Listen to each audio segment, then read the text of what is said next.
mes collègues vous présenter Garance. Qu'est-ce que veut dire Garance? Garance, alors pour aller un petit peu plus loin, plutôt du coup qui vient de présenter Aurélien, c'est un guide qui permet en fait d'aider à la reconnaissance des adventices. Et ce qui est spécifique, c'est que c'est uniquement les espèces qu'on a recensées dans les milieux viticoles en Nouvelle-Aquitaine. Donc on a 250 espèces qu'on a rencontrées au cours des inventaires sur le projet Lapino, les différents projets d'expérimentation.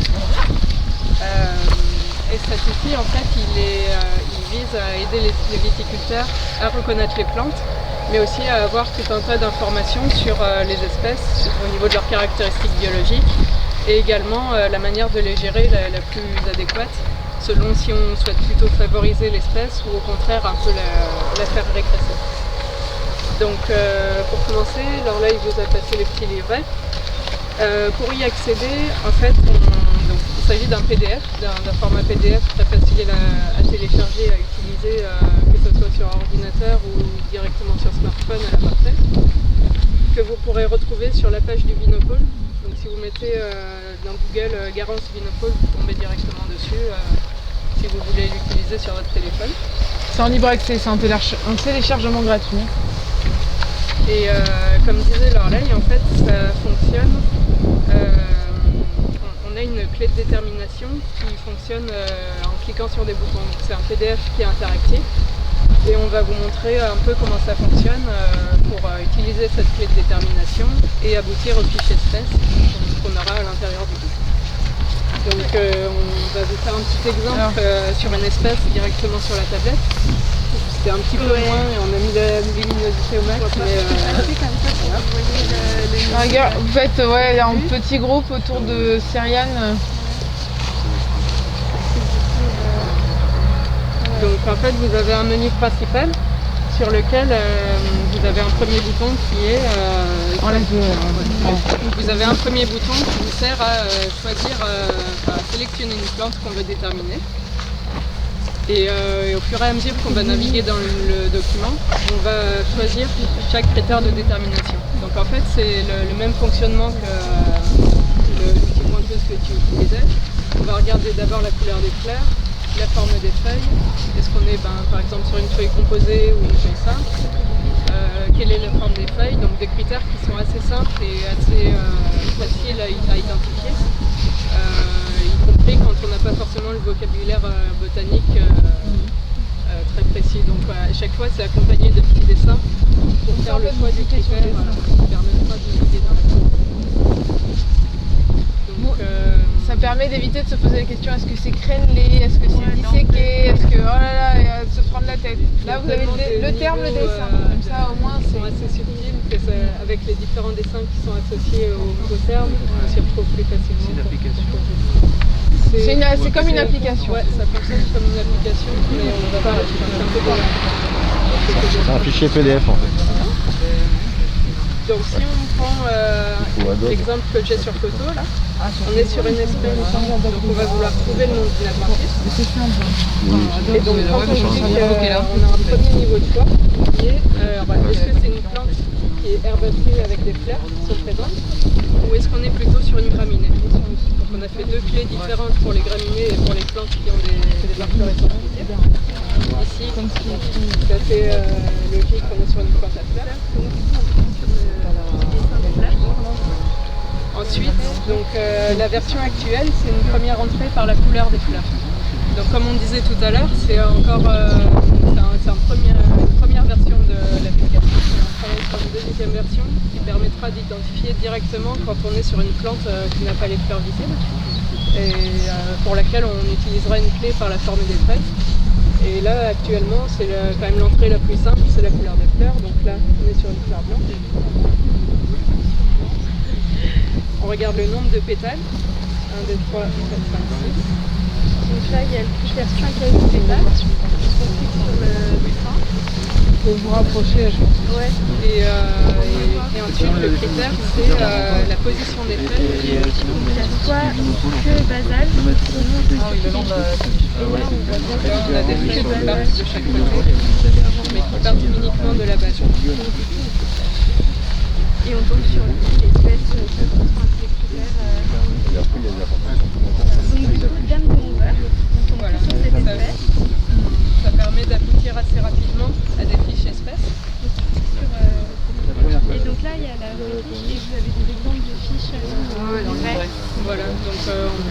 celles-là, on vous a mis celles qui correspondent à un relevé floristique qui a été fait sur cette parcelle pour embrayer ensuite sur un petit diagnostic qu'on peut faire rapidement. Ouais. Donc, on leur a juste donné pour l'outil. vous aider un peu à voir comment sont construites les fiches espèces. On a une partie reconnaissance, où on a des critères qui correspondent aux critères sur la tige, sur les feuilles, sur les fleurs, pour vraiment confirmer notre diagnostic, être sûr qu'on est bien arrivé à identifier la bonne espèce. Des photos également qui permettent la pratique à faire sur les parcelles. On a une partie ensuite qui s'intéresse aux critères de biologie et d'écologie de la plante. Donc en quoi ça nous intéresse? C'est important pour analyser en fait notre couvert et savoir est-ce qu'il d'un point de vue patrimonial, d'un point de vue concurrence, est-ce qu'il est bénéfique pour notre vis-à-vis de la vigne ou est-ce qu'au contraire on est plutôt sur une espèce problématique et mettre en évidence les stratégies de reproduction, les pratiques qui favorisent cette espèce, les types de sol. Donc est-ce que c'est une espèce annuelle ou une vivace? On a son moyen de dissémination aussi. Par exemple, là on est sur la grosse tisse qui se diffuse via des stolons. Donc ça aide un peu à savoir quel va être le potentiel gênant du couvert ou non. On a aussi des informations sur sa fréquence d'observation, est-ce qu'elle est commune ou non. Et enfin, le type de sol sur lequel on nous trouve. Donc la texture, l'humidité, le pH, le niveau de nutriments, ça rejoint exactement ce que disait Aurélien tout à l'heure sur les conditions qui permettent son développement. Et pour terminer, on a un petit encadré conseil expertise qui donne en fait un niveau avec une note agro-écosystémique qui donne un peu un niveau d'intérêt de la plante par rapport au vignoble et quelles sont un peu les pratiques qui vont favoriser cette espèce ou au contraire plutôt la faire diminuer. Et également quelques infos sur encore les conditions de développement de l'espèce. Donc si ça vous convient, je vous propose un petit exercice. Donc, on a donné directement les résultats, mais l'intérêt c'est vraiment d'analyser notre couvert en s'intéressant plus seulement à une seule espèce, mais aux espèces majoritaires, aux 15 premières espèces majoritaires qu'on trouve sur la parcelle, pour en fait élaborer une note agroécosystémique, c'est-à-dire une note qui traduit les bénéfices et les limites qu'on va associer au couvert végétal qu'on a sur notre parcelle. Donc ça, c'est... Donc en fait, Garance vous aide à la reconnaissance. Et une fois que vous avez reconnu les espèces majoritaires, vous pouvez passer à cette note agroécosystémique qui va vous permettre en fait de faire parler le couvert en termes de bioindication. On appelle ça de la bioindication. Et de vous amener effectivement dans une réflexion à comment je vais pouvoir le gérer au mieux. C'est de l'inventaire. En fait, c'est Garance, c'est l'inventaire. Garance, c'est j'identifie, j'inventorise. Et ça, cette note-là, elle est là pour traduire un petit peu ce que va vous dire votre couvert. Au-delà du relevé, on interprète finalement les résultats de ce relevé. Donc les critères qu'on a sélectionnés pour les représenter, comme vous voyez à partir de la page 22, on a sélectionné un certain nombre de critères à qui on peut donner une note directement à travers Garance. Donc là c'est vraiment la version résultat. On passe en fait par un tableau qui permet de construire cette fleur et de voir quels sont les niveaux de performance et quels sont ces critères-là auxquels on s'intéresse. Donc il y a, au niveau de la morphologie de la plante, déjà c'est regarder son corps. Est-ce que c'est une espèce qui va plutôt être montée en hauteur et être gênante vis-à-vis de la vigne ou vis-à-vis des employés, vis-à-vis des passages dans la parcelle, ou au contraire, est-ce qu'on est plutôt sur une espèce qui a un port étalé et qui va rester assez basse. On a des critères qui concernent la biologie de l'espèce, donc par exemple au niveau des restitutions, est-ce qu'on est sur une espèce qui va faire beaucoup de biomasse et apporter des restitutions organiques. Si on est sur une légumineuse, est-ce qu'on peut espérer qu'elle ramène de l'azote parce qu'elle fixe l'azote atmosphérique. Au niveau de son système racinaire, est-ce que c'est une espèce qui va faire un système racinaire donc soit très fasciculé, donc très dense en surface et qui va permettre de structurer le sol dans le premier horizon, ou est-ce que aussi elle peut avoir un effet décompactant, donc ça, c'est le cas des crucifères, par exemple, qui font des racines pivotantes et qui ont un potentiel vraiment pour venir décompacter en profondeur. Et les 4 derniers critères, c'est plutôt au niveau de l'écologie de l'espèce. Donc première chose qu'on peut regarder par rapport à la vigne, c'est est-ce qu'elle va induire une concurrence potentiellement, est-ce qu'elle va être très compétitive pour les ressources. C'est souvent le cas d'espèces vivaces qui prennent à la fois en eau en nutriments. Et vis-à-vis plus de la biodiversité en général, donc est-ce qu'elle a un intérêt patrimonial, est-ce que c'est une espèce qui est protégée, est-ce que par rapport aux insectes elle peut être favorable aux pollinisateurs, donc en fonction de la taille de la fleur, et enfin est-ce qu'on a une bonne richesse spécifique au niveau du couvert. Donc là ça rejoint toujours nos pratiques de gestion comme on disait. C'est pas forcément l'objectif n'est pas forcément de laisser enherber en permanence parce qu'on va avoir finalement un peu une régression du nombre d'espèces. Donc tous ces critères-là, en fait, on les a synthétisés sous forme de radar un peu d'une fleur, pour que ça soit poétique et que ça ressemble, qu'on comprenne qu'on parle de fleurs. Reste dans le thème. Voilà. On vous a mis 3 exemples donc, qui concernent cette parcelle chez Vincent. Avec un premier exemple qui correspond en fait au début du projet, avant qu'on initie le changement de pratique, donc où on était sur un mode de gestion enherbé assez fréquemment avec plus de 5 tonnes par an et un historique d'enherbement assez vieux, quoi. Enfin, ça faisait longtemps que la parcelle était enherbée sur ces intervents-là. Et on a ensuite 2 autres relevés, un qui fait suite au semis d'engrais verts. Donc on a semé des engrais verts, ensuite on a changé les interrants à un moment pour l'expérimentation. Donc on a fait nos inventaires suite à un couvert qui était plutôt issu d'un semis récent. Donc réintroduction d'un petit travail du sol tout en sur place comme on disait pour assurer l'implantation. Et une fois que les engrais verts ont été couchés, à ce moment-là on a laissé enherber. Donc on a le deuxième cas de figure qui correspond à ça. Et le troisième cas de figure, c'est on a de nouveau laissé enherber, donc on a eu notre semis d'engrais vert en 2018 et 2-3 ans plus tard, on refait un relevé.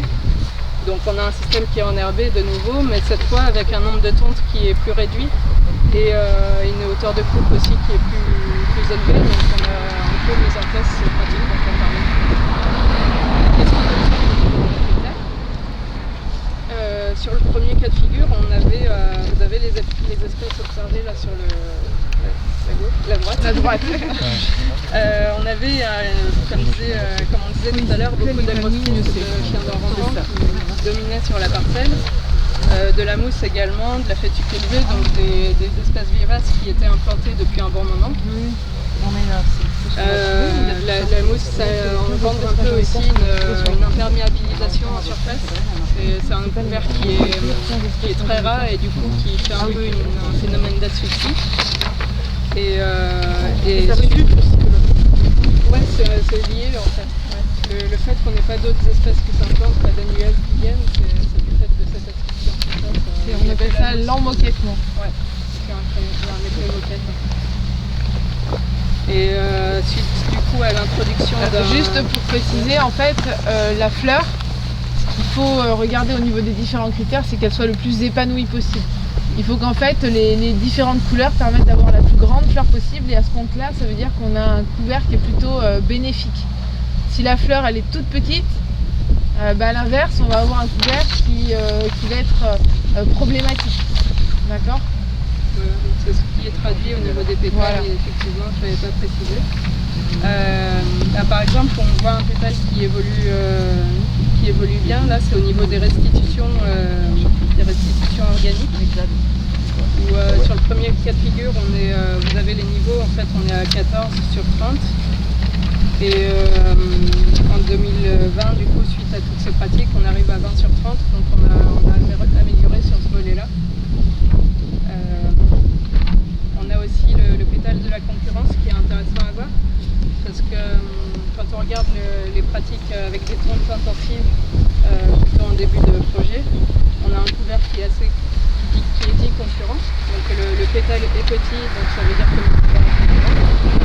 Et on arrive à un peu augmenter ce pétale au cours du temps, entre autres grâce à la maîtrise des engrais verts qui ont permis de faire diminuer le chien de rampant et donc d'avoir des espèces qui sont moins préjudiciables de ce point de vue.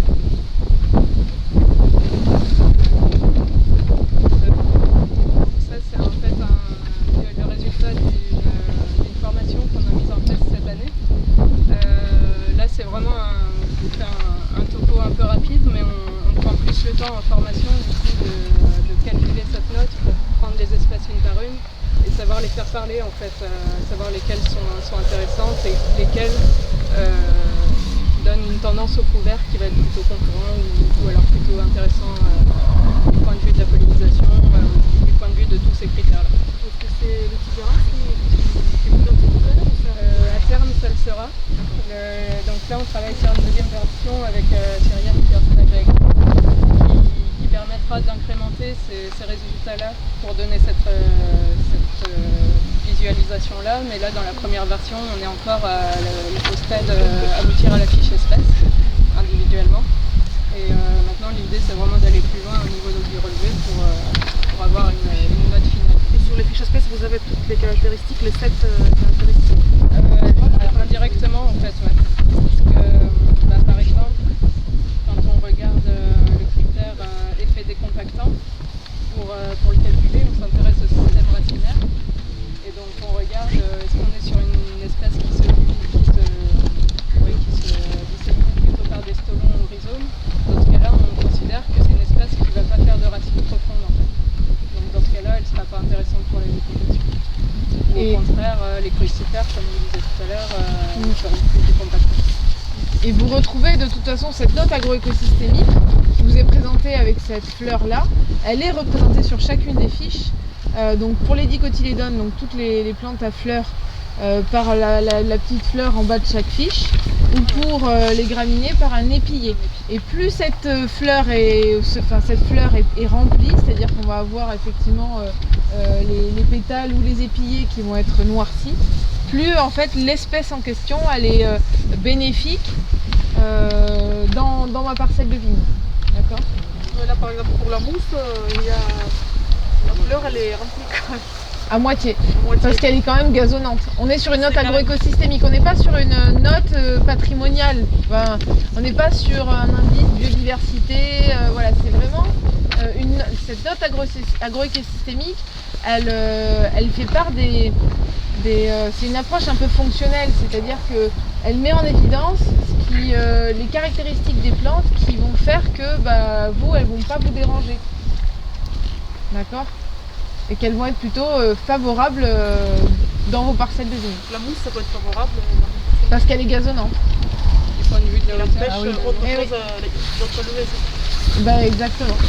Il y a un truc on entend dire que les crucifères sont décompactants, et j'avais lu dernièrement que des graminées qui poussent bien sont autant, voire plus décompactants que les crucifères. En fait, les systèmes racinaires ne sont pas les mêmes. Les crucifères vont plus avoir des racines pivotantes, elles vont faire un pivot. Ce n'est pas le cas de toutes les crucifères.